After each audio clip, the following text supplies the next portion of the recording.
The first thing we have to do, ask ourselves some dumb questions. We said we're going to operate and maintain this in accordance with some kind of schedule. First question, did you? Because we want to be confident when we give you these maintenance tasks and operations tasks and all the other stuff, you're going to do them. No point us writing plans if you're not going to do them. If you're not going to do them in the first place, well, we don't know you to write plans, do we? Just do whatever you like. But don't be surprised what you're going to get when that happens. Yeah? Second question is, when you did the plan, when you did this, hopefully you do, did you follow the process? In a maintenance task, there's usually a process to follow. Same rule applies. If you're going to do it and you didn't follow the process, why not? Was it written in English? Oh, bam. A lot of the warships that I've looked at in the Navy, 20% of them come in different languages. So how is Able Seaman Smith meant to understand French? You know, so that sort of stuff does happen frequently. Yeah. Let's fix all that up. Let's get this to the point where 98% of all the tasks are occurring in the period they're meant to. People are actually following the process. You can then ask the next question, which is, when you're doing all this well, did the right bearing turn up? Did the right people turn up with the right tools, with the right spares, at the right time, with the right attitude? Yes or no? And if the answer is no, well, why did that happen? Let's fix that up. They should turn up with the right tools at the right time. Yeah. So let's fix all that up and go through that whole process again until all this is right.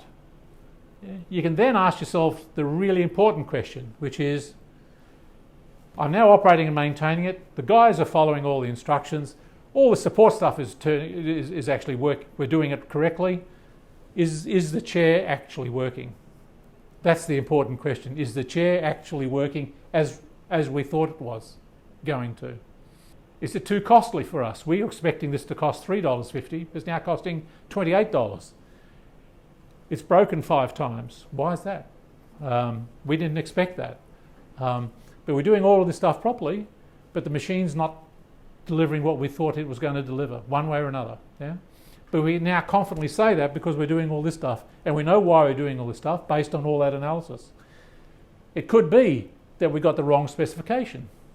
So, is it the right specification? If it is, well, we might have to change the chair. The chair's no longer fit for service, let's change the chair. And then sometimes, even if you, with all the best will in the world, you can't find any machine that delivers what the requirement is.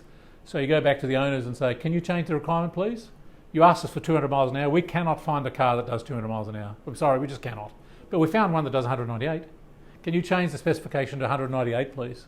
And often that, I say often, it does happen like that. But you try your best. Can't solve the problem. So change the specification, and that's what that loop is. All this stuff along the bottom is called continual improvement. That's all it is.